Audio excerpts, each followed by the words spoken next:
यार, ये कार अचानक से कैसे बंद हो गई? अभी तो बिल्कुल ठीक चल रही थी। मैंने तुम्हें पहले ही कहा था ट्रेन से चलते हैं, लेकिन नहीं, तुम्हें तो गांव में कार ले जाकर शो ऑफ करना था ना। लो और कर लो शो ऑफ।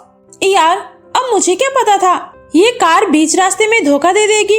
लेकिन अजीब बात तो ये है, यहाँ पर मोबाइल भी काम नहीं कर रहा। ये कौन से गांव में आ गए हैं हम लोग? शाम होने वाली है, अभी सुनसान जगह पर हमारी मदद कौन करेगा? चारों तरफ अजीब सा सन्नाटा था, न कोई आदमी और न ही कोई आवाज, बस खामोशी। तभी पीछे से एक धीमी और भारी आवाज सुनाई देती है। रिहाना बेटा, आ गई तुम दोनों। मैं तुम दोनों का ही इंतजार कर रही थी। यहाँ आने में कोई तकलीफ तो नहीं हुई ना? दोनों सहेलियां घबराकर पीछे मुड़ती है। उनके पीछे एक बूढ़ी औरत खड़ी होती है, जिसकी आंखें अंधेरे में अजीब तरह से चमक रही थी। आप कौन हैं और आप हमें कैसे जानती हैं? बेटा, ये आंखें जरूर बूढ़ी हो गई है, लेकिन ये जिसे एक बार देख लेती है उसे कभी नहीं भूलती। तुम्हारा बचपन यहीं इसी गांव में बीता है, भूल गई? तुम अक्सर मेरे बाग में आम तोड़ने आया करती थी। अच्छा, इसका मतलब आप निमके की दादी हैं, है ना? हाँ बेटी, लेकिन बेटा, ये बातें करने का समय नहीं है। जल्दी से घर चलो, क्योंकि 7 बजे के बाद इस गांव में कोई बाहर नहीं रहता। अब जल्दी चलो, 7 बजने ही वाला होगा। लेकिन मेरी बुआ का गांव और आप सब तो सोलापुर में रहते थे ना, फिर आप यहाँ कैसे? और ये कौन सी जगह है? सब बताती हूँ। पहले जल्दी से घर चलो। अगर 7 बजे से पहले हम घर नहीं पहुँचे तो अनर्थ हो जाएगा। दोनों सहेलियां घबराते हुए निमकी की दादी के साथ उनके घर जाने लगती है। रास्ते में जितने भी घर थे, सबके दरवाजे और खिड़की बंद थी। कहीं कोई लोग दिखाई नहीं दे रहा था। ऐसा लग रहा था जैसे पूरा गांव खुद को किसी डर से छुपा रहा हो। वो बूढ़ी दादी तेज तेज कदमों से आगे जा रही थी। पीछे पीछे रिहाना और आलिया भी चल रही थी। रिहाना, तू सच में इस बुढ़िया को जानती तो है ना? ये हमें कहाँ लेकर जा रही है? और ये कैसा अजीब सा गांव है जहाँ एक भी इंसान नहीं? हाँ यार, मैं इनको अच्छे से जानती हूँ, लेकिन इस गांव के बारे में अब घर जाकर ही हमें पता चलेगा। फिलहाल चलो। जल्दी चलो बेटा, और हाँ, पीछे मुड़कर गलती से भी मत देखना। लेकिन क्यों दादी? तभी पीछे से अचानक एक भयानक हंसी गूंजती है।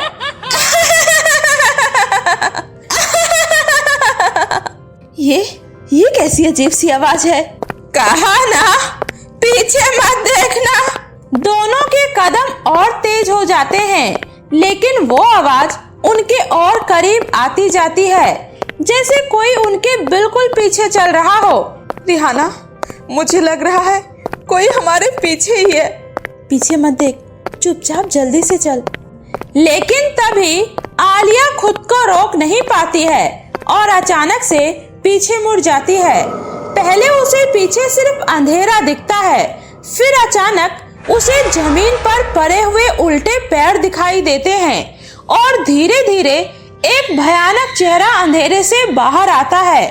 अजीब सी आंखें, खुले बिखरे बाल और टेढ़ी मुस्कान। हमारे गांव में नया शिकार आया है। कौन हो तुम? चुड़ैल धीरे धीरे आगे बढ़ती है। उसकी आंखें सीधी आलिया को घूर रही होती है। जो इस गांव में 7 बजे के बाद बाहर रहता है, वो कभी वापस अपने घर नहीं जाता।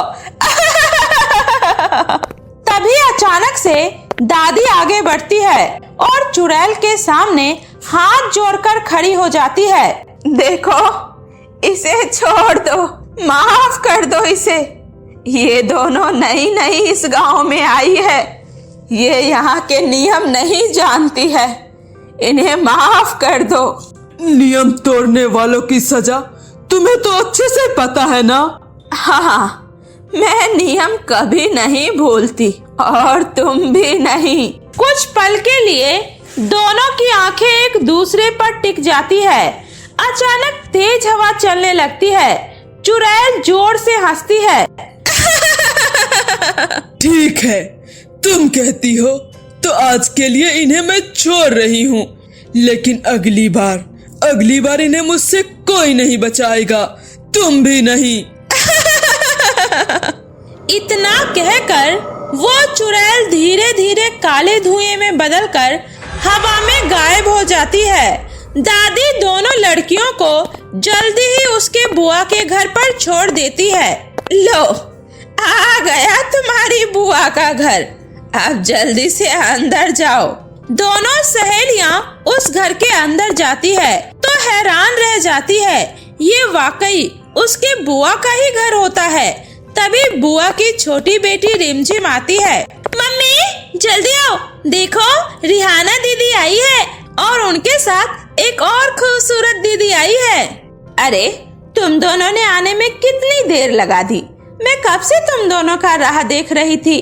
लेकिन बुआ, हमने तो आने के बारे में आपको कुछ बताया ही नहीं था, फिर आप हमारा इंतजार कैसे कर रही थी? अरे वो मेरे पास तुम्हारी मम्मी का फोन आया था, उसने ही बताया। अच्छा, तुम दोनों थक गई होगी ना, थोड़ा आराम कर लो।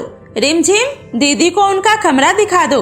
हाँ माँ, दीदी आप आइए ना मेरे साथ, आज मैं भी आप लोगों के साथ ही सोऊंगी। आखिर आप लोग इतने दिनों बाद जो आई हो और मुझे आपसे ढेर सारी बातें भी तो करनी है। रिमझिम उन्हें उनका कमरा दिखाती है। कमरा एकदम ठंडा और अजीब था, जैसे मानो सालों से वहाँ कोई न रहता हो। एक अजीब सी गंध भी आ रही थी।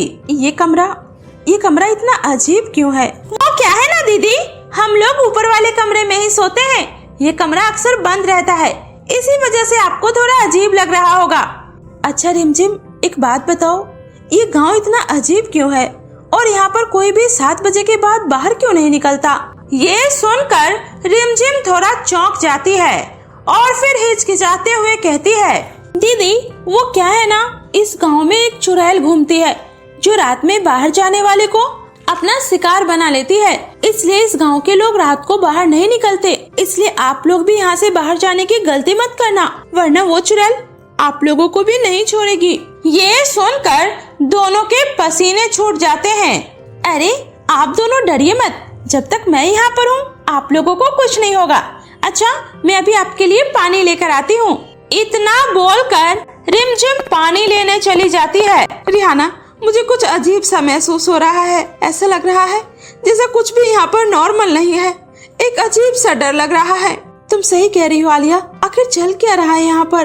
तभी रिमझिम पानी लेकर आ जाती है।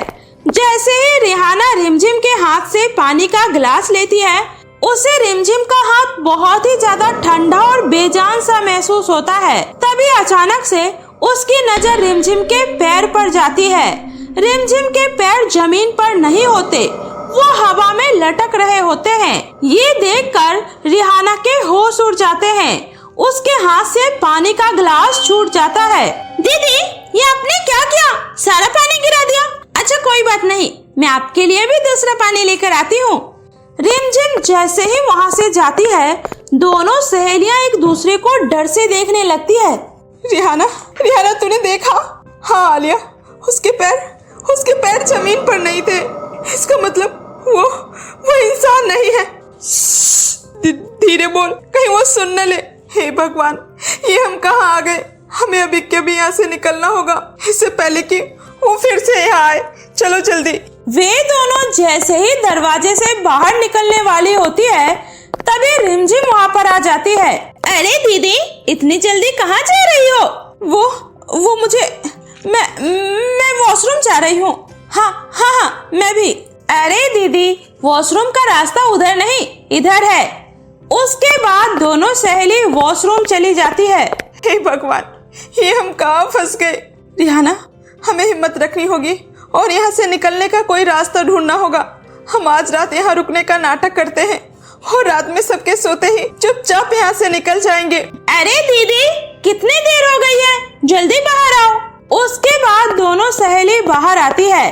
दीदी जल्दी चलो, आप दोनों के लिए खाना तैयार है। नहीं, हमें भूख नहीं है। हम दोनों ने घर आते वक्त रास्ते में ही खाना खा लिया था। हमें बहुत नींद आ रही है, हमें अब सोना है।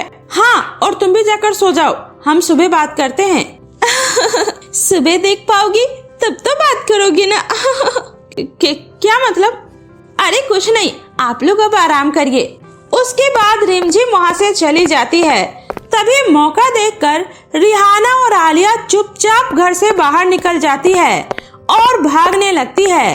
तभी वो भागते भागते उसी बूढ़ी औरत से टकरा जाती है। दादी, दादी हमें बचा लीजिए प्लीज, दादी हमें बचा लीजिए प्लीज दादी। तभी वो दादी जोर जोर से हंसने लगती है और खुद ही वो एक चुड़ैल में बदल जाती है। घर तो तुम अब आई हो, अब से ये गांव ही तुम्हारा घर है। ये सुनकर दोनों सहेली फिर से भागने की कोशिश करती है। तभी वहाँ पर हंसते हुए रिमझिम भी आ जाती है। वो अब नॉर्मल बिल्कुल नहीं लग रही थी। दीदी, अब तुम हमें छोड़कर नहीं जा सकती हो। तभी उसकी बुआ भी वहाँ आती है। बुआ, बुआ हमें बचा लो, हमें जाने दो, हमें छोड़ दो, हमें जाने दो बुआ।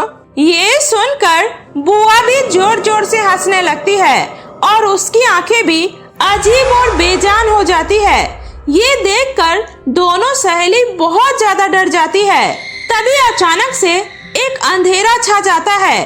अगली सुबह दोनों सहेली एक हॉस्पिटल में होती है, जहां उसकी मम्मी और बुआ सामने बैठी होती है। मैं ठीक हूँ। और आलिया कहाँ है? आलिया भी बगल वाले बेड पर ही लेटी होती है।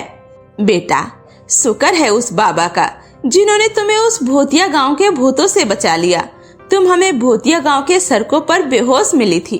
कहते हैं वो गांव भूतिया है और जो भी उस गांव में रात के समय जाता है वो वापस नहीं आता। तुम्हारी किस्मत अच्छी थी जो उस रात उसी जगह से एक बाबा जी जा रहे थे और उन्होंने ही तुम्हारी जान बचाई है।